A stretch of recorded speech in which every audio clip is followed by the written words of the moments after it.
I was working on the concept of how we've whittled away at what James Madison called compound republicanism, or in other words, the way the structure of our constitutional republic is so ingenious. It's not just a republic, it's a compound republic. And I was working on the concept of how we've whittled away at it, doing research, reading, pondering all the different clauses of the Constitution with which I'm very familiar. And the topic kept coming up in my research: what about federal land ownership? I don't really think that has a whole lot to do with actual compound republicanism. However, I think it's a topic it's about time that I go ahead and address it.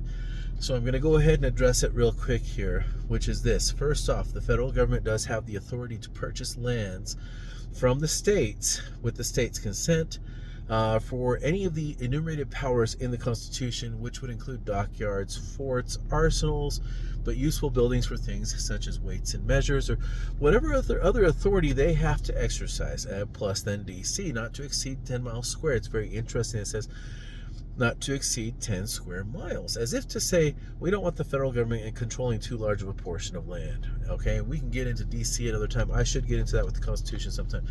But now, the federal government also has the treaty power. Now, the treaty power would deal with then purchasing international lands, agreements between different nations. Historically, treaty power was not used for anything extra, such as internal controls and things like that. And that's so they didn't even enumerate your treaty powers like they did your law writing powers or your jurisdictions of the courts. But the treaty powers then would deal with exchanges of land, permissions to pass through here, etc., etc. And so we get things like the Louisiana Purchase happening, okay, which is just a natural power granted by way of the treaty power. And then you have Article 4, Section 3, Clause 1, which says new states may be admitted to the Union.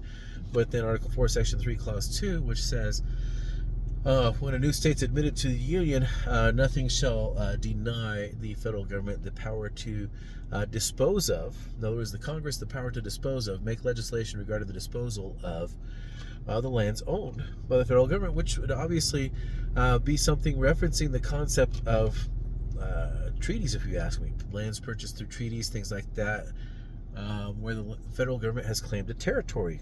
Okay. Now, people might argue about the meaning of the word dispose of.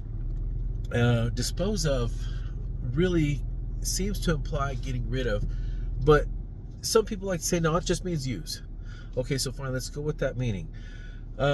Dispose of implies action, no matter how you want to look at it, okay? In other words, you can't just have it sitting there forever. If you have it sitting there forever, unavoidably you're starting to exercise powers over it. Now, if you have it sitting there forever, are you restricting your powers to those kind of powers that are enumerated in the Constitution, right? Or something necessary and proper to the powers enumerated in the Constitution? If you aren't, you are violating the 10th Amendment. That's all there is to it. So say, for example, campgrounds. Please point to anywhere in the Constitution where camping is a power over which the federal government has control. Say, for example, preservation of wildlife. Where does the federal government have control over that? They don't. As a matter of fact, they're interfering with state populations at that point. So, okay, so no, that's something reserved to the states or to the people. Say, for example, mining permits or ranching permits or farming permits or power plant permits. Is it interstate commerce? No, not really. Well, what are they doing? These are powers over which the federal government has no authority. They have no authority over wildlife, no authority over livestock, no authority over any of these kind of things. So, unavoidably, what's really happening, this is the biggest complaint that I'd say needs to be focused on to understand why, to a strict constitutionalist, and let's be clear real quick here. A strict constitutionalist is someone who actually looks at the rule of law and says, I want to know what the law is, so to make sure I'm not breaking it or promoting breaking it. There's two ways of being a citizen of the United States. You just want to participate in a democracy, which means there are no enumerated powers, there are no limitations, there is no 10th Amendment, all that kind of stuff. And then the other one is you respect the rule of law, you respect the concept that there are enumerations and limitations, etc., and agreements of the compound republic. So yes, we are kind of on that topic that I plan on doing a video on real soon here.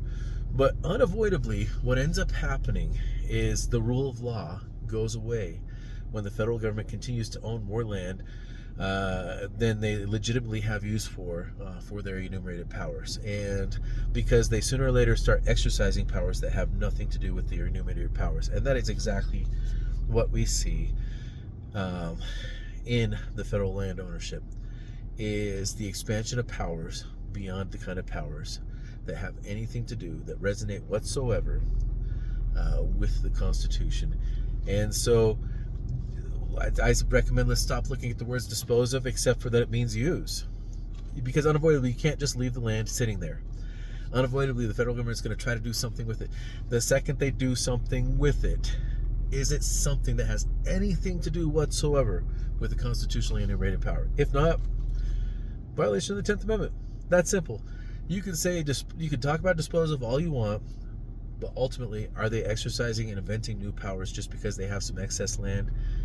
They violated the 10th Amendment. That's all. Thanks for listening, guys. See ya.